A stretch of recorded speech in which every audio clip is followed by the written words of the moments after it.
The scariest day of a disaster is not the first one. It is the day you realize life must go on. Open your eyes. It is the spring of AD 537, one full year after the sun lost its strength. You still do what your parents did every morning.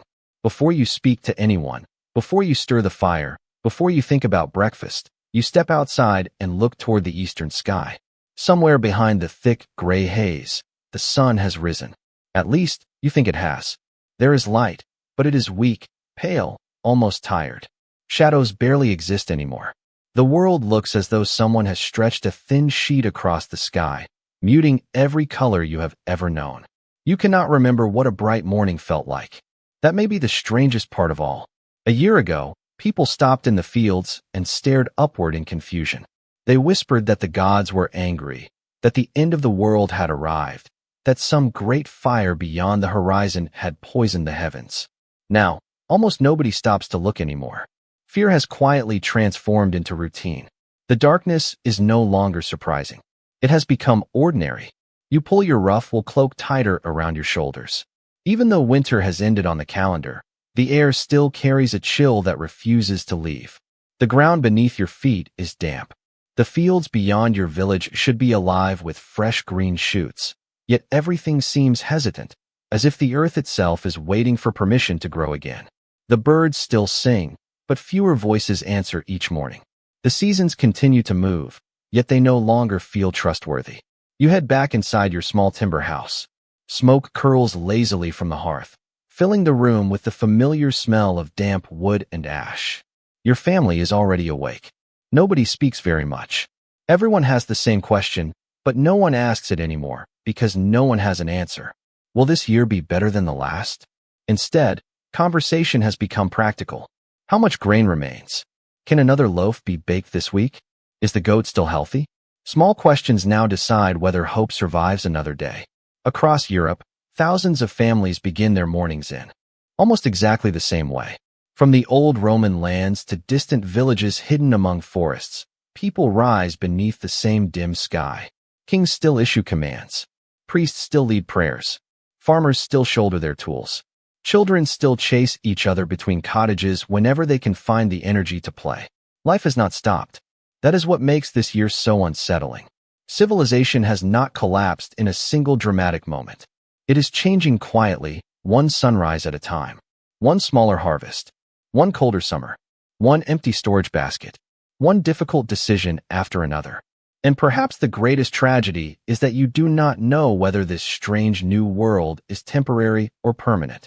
You have no science to explain it, no messenger bringing certainty from distant lands. All you know is what your own eyes tell you every morning. The sun is still there, somewhere beyond the gray sky, but it no longer feels close enough to warm either the earth beneath your feet or the future waiting beyond the next harvest. By midday, you no longer think about the missing sunlight. You think about your food. Last year, people stood outside searching the heavens for answers. This year, they search their storage baskets instead. The sky has become a mystery that cannot be solved. Hunger is a problem that returns every single day. You lift the wooden lid from the grain chest and pause before reaching inside. The sound is different now. A year ago, your hand disappeared into a deep pile of barley. Today, your fingers touch the bottom far too quickly. Without saying a word, everyone in the house notices. Every handful matters. Every crumb has a purpose. Bread is cut thinner than it used to be. Porridge is stretched with whatever can be gathered from nearby fields and forests. Even the family dog watches every meal more carefully than before. No one speaks about abundance anymore. They speak about making tomorrow possible. Outside the village, the fields tell the same story. The wheat grows unevenly. Some patches never rose at all. Others struggle upward with pale stalks that bend in the cold wind. The older farmers walk slowly between the rows, kneeling to examine the soil with worried eyes. They have spent their entire lives reading the land, predicting weather by the clouds, the birds, and the changing seasons. But now the land speaks a language they no longer understand. They cannot remember another year when spring felt so reluctant. Some whisper that the earth itself has become exhausted. Others believe unseen forces have hidden the warmth that once lived inside the sun. No explanation changes what stands before them. The harvest will almost certainly be smaller again. That realization spreads quietly from one household to another without the need for announcements. Traders passing through nearby roads bring little comfort. Instead of carrying exciting stories from distant kingdoms, they bring rumors that sound painfully familiar. Villages hundreds of miles away speak of poor crops. Monasteries report empty storehouses. Markets that once overflowed with grain now offer fewer sacks at higher prices. It does not matter whether the traveler comes from Gaul, Italia, or Britannia. The details change, but the ending remains the same. The light has weakened, and the world is paying the price. You begin to notice small changes that would have seemed impossible only 2 years earlier. A family delays repairing its roof because every piece of timber must be saved. A neighbor decides not to keep as many chickens because feeding them through another uncertain season may cost more than they are worth. A blacksmith sharpens old tools instead of forging new ones because iron has become too valuable to waste. Nothing dramatic happens in a single day. Civilization rarely disappears all at once. It grows quieter. It becomes more careful. It learns to count every resource twice before using it once. Yet perhaps the greatest change cannot be seen in the fields or the storehouses. It lives inside people's minds. Last year, every sunrise carried hope that the strange darkness might finally lift. This year, hope has become cautious. People still pray. They still work. They still laugh from time to time around the evening fire. But every plan now begins with the same silent assumption. The next harvest may fail again. And when an entire generation begins making decisions based on that single thought, the future itself starts to change long before anyone realizes it. As summer approaches, another uncomfortable truth becomes impossible to ignore. The greatest danger is no longer the strange sky above your head. It is the quiet arithmetic of survival happening inside every home. Every evening your family sits around the fire, not because there is much to eat, but because the warmth makes small meals feel larger than they are. The conversation has changed completely from the years before. No one wonders whether to build a larger shed or buy another animal. Instead, every decision begins with a single question. What can be spared today without risking tomorrow? Your father studies the small herd grazing beyond the village fence. A healthy cow once represented growth, milk, and future calves. Now it represents something far more complicated. Keeping it alive requires precious fodder that may be impossible to replace if another weak harvest follows. Selling it could provide grain before prices climb even higher. Slaughtering it too early would solve one problem while creating another months later. Every choice feels correct and disastrous at the same time. Nearby families face different calculations. One household gathers every edible plant they recognize from nearby woods, returning with baskets filled with leaves, roots, and bitter herbs that would have been ignored in easier years. Another family begins drying every mushroom they can safely identify, preparing for a winter they already fear even though summer has barely begun. Children who once wandered fields searching for flowers now search for anything that can fill a cooking pot. Even simple pleasures begin disappearing without anyone making a formal decision. Ale is brewed less often because grain cannot be wasted. Festivals become smaller because sharing generous meals no longer feels possible. Travelers receive polite welcomes, but shorter invitations to stay. Hospitality remains a virtue, yet every extra mouth carries a measurable cost. No one speaks of selfishness. Everyone understands the silent mathematics that governs daily life. Beyond your village, forests become more valuable than ever before. Firewood is gathered carefully because damp weather makes dry timber harder to find. Fallen branches are collected long before they have time to rot. Nothing useful is left behind. Broken tools are repaired again and again. Worn clothing is patched until the original fabric is almost impossible to recognize beneath the layers of careful stitching. People are not becoming poorer because they have forgotten old skills. They are becoming more resourceful because waste has become a luxury nobody can afford. What surprises you most is how quickly human beings adapt. Only a year ago, these habits would have seemed temporary, desperate measures meant to last a few difficult months. Now they are simply the normal rhythm of life. Children born during this dim season may never remember brilliant summer mornings or overflowing harvest celebrations. Their earliest memories will be of careful counting, careful saving, and careful hoping. Without realizing it, an entire generation is beginning to measure success differently. It is no longer about gaining more than your neighbors. It is about reaching the next season with enough left to begin again. The sky may have started this crisis, but it is inside kitchens, barns, gardens, and storehouses that the future of Europe is quietly being rewritten, one ordinary decision after another. One evening, just before the last traces of pale daylight disappear behind the endless gray sky, you climb the small hill overlooking your village. From here you can see almost everything that defines your world. Thin lines of smoke rise from a handful of timber houses. Small fields spread across the landscape in uneven patches of muted green and brown. Beyond them lies a dark forest that seems larger than it did when you were a child, not because the trees have grown, but because the light has faded. Distance itself has changed. Hills that once stood clearly against the horizon now dissolve into a dull haze long before sunset. The entire world feels closer, quieter, and somehow smaller. You remember stories told by the oldest people in the village about summers when the sun felt warm on bare arms from morning until evening. Those stories are beginning to sound like legends rather than memories. Even at midday, the light never carries the same strength. Colors appear washed away.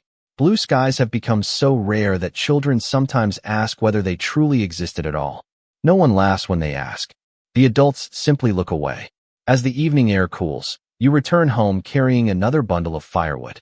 The familiar smell of smoke greets you before you reach the door. Inside, the hearth has become the center of nearly every hour of the day. It dries damp clothing. It warms stiff hands. It cooks every meal. It provides the only dependable light after dusk. Soot darkens the wooden beams above, and a faint haze lingers beneath the roof no matter how often the door is opened. Your eyes have long since stopped watering. Your lungs have accepted the smoke as part of ordinary life. Every member of the household instinctively gathers close to the fire as darkness settles outside. The warmth never reaches the corners of the room, but no one expects it to anymore. Supper is simple. A small loaf is sliced carefully into equal portions. A pot of barley porridge simmers beside the coals, flavored with herbs gathered from nearby fields. If fortune has smiled recently, there may be a little cheese or dried fish to share. Every bite is eaten slowly, not because there is plenty, but because making a meal last has become its own quiet skill. Conversation drifts from practical matters to small observations. Someone noticed fewer swallows this spring. Another traveler claimed the vineyards far to the south are struggling as well. Even distant places now seem connected by the same strange sky. When the meal ends, there is little reason to stay awake. Candles require precious tallow. Oil is difficult to replace. Darkness always arrives before anyone feels ready for it. And once it comes, the world beyond your doorway seems to disappear completely. You lie down on a straw mattress beneath heavy wool blankets, listening to the steady crackle of the dying fire and the soft breathing of your family nearby. Before sleep finally comes, one thought returns almost every night. If tomorrow's dawn looks exactly like today's, then perhaps this dim world is no longer passing through a season. Perhaps this is simply the world your children will believe has always existed. Several weeks pass, and you begin to notice something that would have seemed impossible before the strange sky arrived. Every family in the village is solving the same problem in a different way. There is no village elder with a perfect answer, no traveling merchant carrying a miracle, no priest who can promise when warmth will return. Survival has become deeply personal.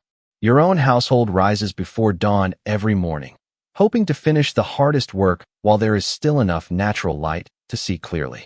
Every chore is planned with care because wasted effort now feels almost as costly as wasted food.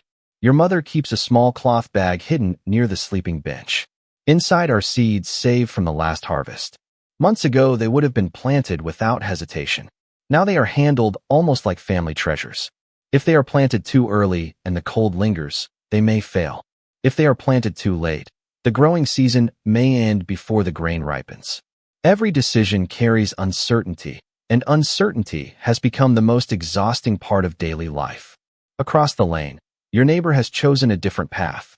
Rather than risking another poor crop, he spends more time in the forest, checking simple traps and gathering nuts, berries, and edible plants whenever they can be found. The forest has become a second pantry for many families, although it offers no guarantees. Some days the baskets return surprisingly full. Other days they return nearly empty. Even so, people continue searching because every handful gathered from the woods means one less handful taken from precious winter stores. Another family has quietly packed many of their belongings onto a small cart. They believe richer farmland lies farther south, where the cold may not be as severe. No one knows whether they are right. Saying goodbye has become strangely common. Villages that once remained almost unchanged from one generation to the next now watch familiar faces disappear down muddy roads, carrying hope with them because there is little else they can carry. Those who remain behind wave until the travelers vanish into the gray distance, wondering if they will ever hear from them again. Even faith begins to take different forms. Some people spend longer hours in prayer, convinced that patience and devotion will bring better seasons. Others focus less on answers from heaven and more on helping neighbors repair fences, gather firewood, or share tools. Quiet acts of cooperation become just as valuable as hopeful words. No one knows which approach will matter more, yet both offer something equally important. They remind people they are not facing this strange world entirely alone. As summer slowly advances, one lesson becomes impossible to ignore. Human beings are remarkably skilled at adapting, even when they wish they did not have to. You no longer compare each day to the world that existed before the dim sky. Instead, you judge each day by simpler measures. Did the fire stay lit? Did the animals remain healthy? Did the family eat enough to work again tomorrow? Survival has quietly replaced comfort as the measure of a successful life. Yet beneath every careful plan and every hopeful routine, one question remains unanswered. If people must change this much after only 1 year, what will another year beneath this silent gray sky demand from them? The hardest part is not the cold, the poor harvest, or even the endless gray sky. The hardest part is admitting that you have no idea what you are fighting. Every danger your parents taught you to fear had a face. Wolves left tracks. Storms gathered on the horizon. Sick animals showed obvious signs before they died. But this enemy cannot be touched. You cannot point to it across a field. You cannot chase it away with a spear or build a stronger fence to keep it out. Every morning it simply hangs above the world, silent and distant, turning familiar seasons into strangers. Travelers passing through the village offer explanations, but none of them agree. One insists that a mountain somewhere beyond the eastern horizon has filled the heavens with ash. Another swears that the heavens themselves have been covered by a veil as punishment for humanity's pride. A wandering monk speaks quietly of mysteries known only to God, reminding everyone that history has seen strange signs before. An elderly merchant claims he has sailed farther than anyone present and says the same dim light covers every coast he has visited. Each story sounds believable for a few moments, until another traveler arrives carrying a completely different explanation. Little by little, people stop searching for certainty because certainty never arrives. Instead, they learn to live beside unanswered questions. Even children begin accepting mysteries that would have frightened their grandparents. A little boy asks why the sun feels weak. His mother smiles gently and tells him that someday it will shine brightly again, even though she does not know whether that is true. Hope itself becomes something parents choose to pass on, even when evidence grows harder to find. In the evenings, neighbors gather around small fires, not because anyone expects answers, but because uncertainty feels lighter when shared. They compare the growth of crops, the condition of livestock, and the rumors carried along distant roads. Sometimes someone remembers an unusually warm afternoon from years ago, describing the rich colors of wildflowers or the heat of sunlight on bare hands. The younger listeners close their eyes and try to imagine such a day, almost as though they are hearing stories about another country instead of their own homeland. Yet life refuses to stop while people search for explanations. Roofs still need repairing before autumn rain arrives. Walls still need cleaning. Grain still needs protecting from damp weather and hungry animals.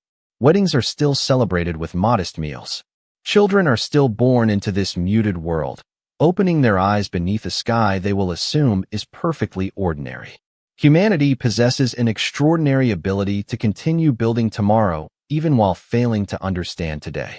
Looking back with modern knowledge, We know these people stood beneath the lingering effects of an immense volcanic eruption that had thrown vast amounts of material high into the atmosphere, scattering sunlight across much of the world. But standing where you stand, there is no such explanation.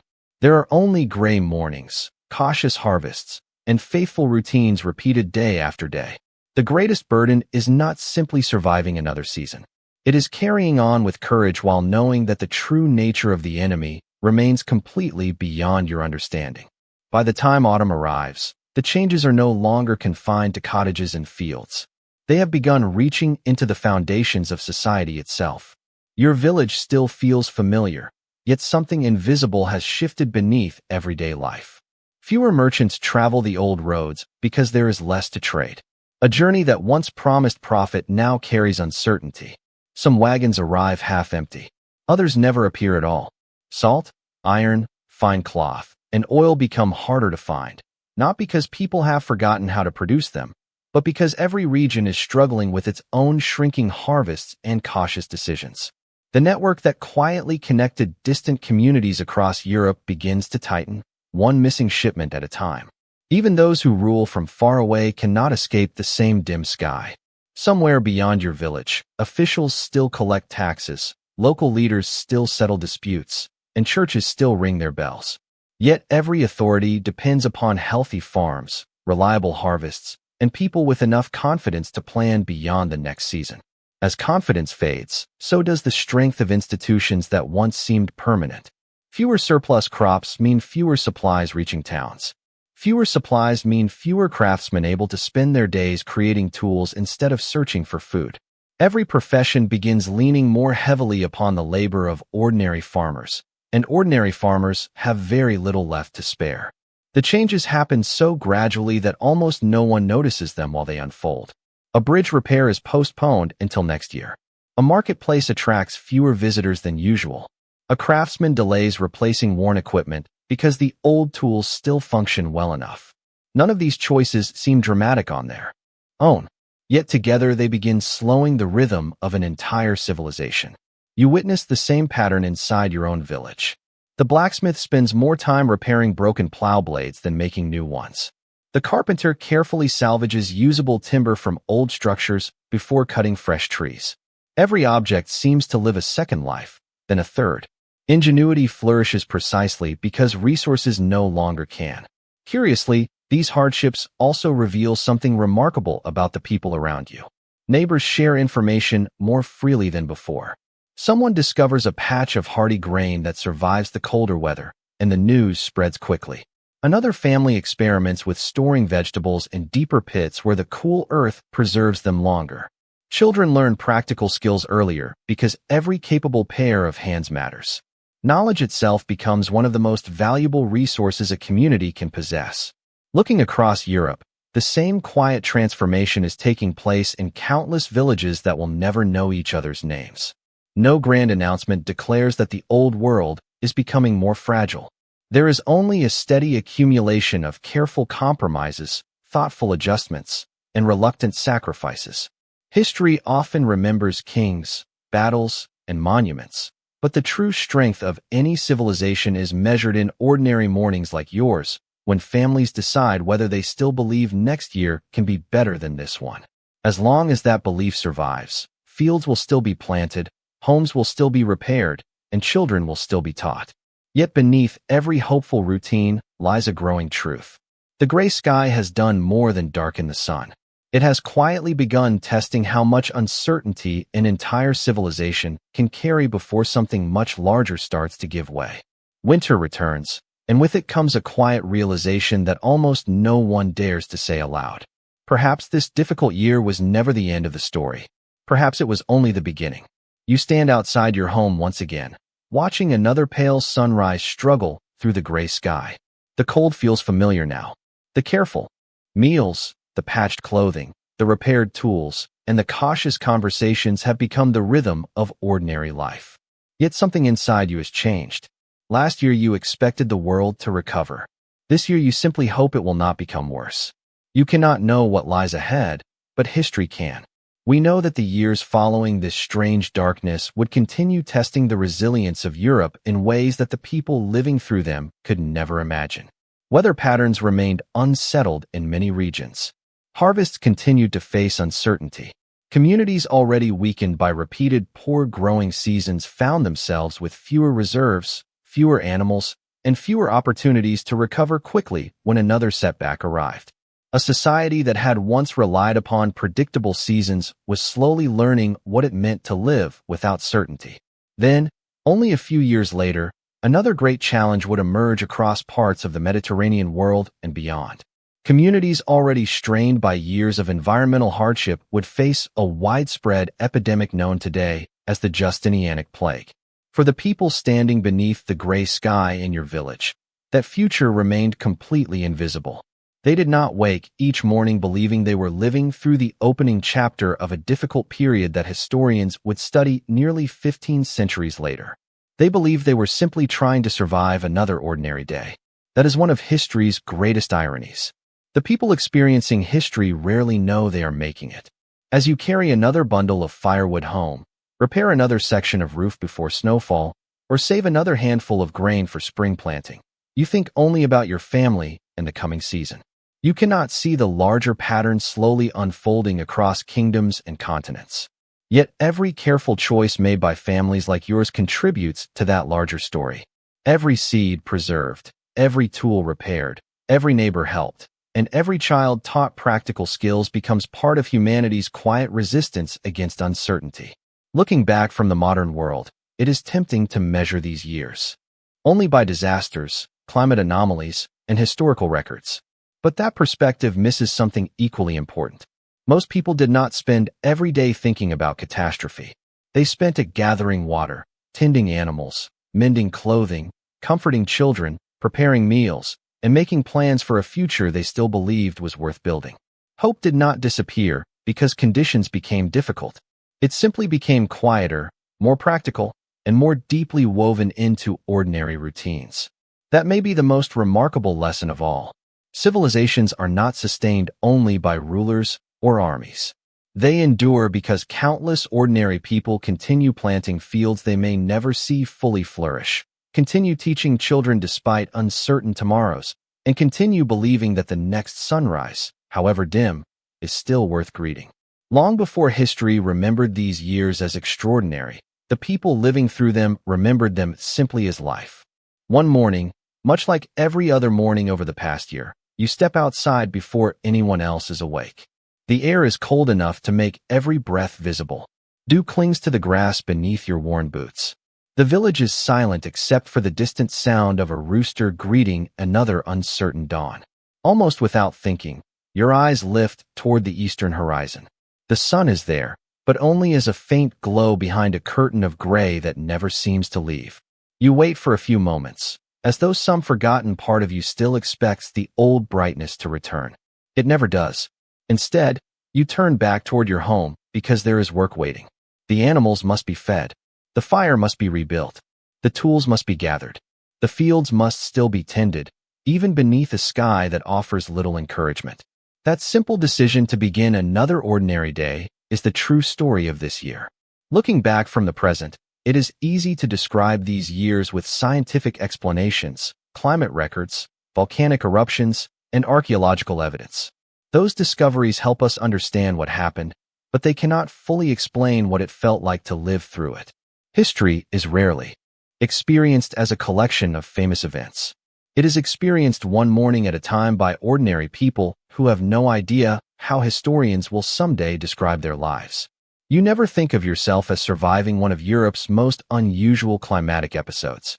You think about repairing a leaking roof before the next rain. You think about whether your grain will last until spring. You think about keeping your children warm enough to sleep comfortably through another cold night. Those small concerns, repeated across thousands of villages, became the quiet heartbeat of an entire continent. Modern people often imagine the past as either glorious or miserable, as though every day was defined by castles, kings, battles, or constant hardship. The truth is far more human. Even beneath a dim sky, people still laughed at familiar stories, celebrated marriages, welcomed newborn children, taught useful skills, shared meals with neighbors, and found reasons to hope. Hardship did not erase ordinary life. It simply reshaped it. Perhaps that is the greatest lesson hidden inside this forgotten year. Human resilience is rarely loud. It is found in small choices repeated again and again without applause or recognition. It is found in saving a handful of seeds for next season instead of eating them today. It is found in repairing an old cloak one more time instead of throwing it away.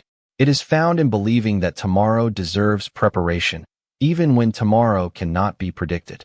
As the pale morning light slowly spreads across the fields, you walk toward another day that looks almost identical to the one before it. You do not know that the world will eventually recover. You do not know that people living nearly 1,500 years later will study these strange years with satellites, ice cores, and ancient manuscripts. All you know is that life continues, and so do you. In the end, the darkest part of the sky was never the greatest challenge. The greatest challenge was learning to keep building a future while standing beneath it. And perhaps that quiet determination, more than any king, empire, or monument, is what truly carried Europe through the long shadow of the darkened sun.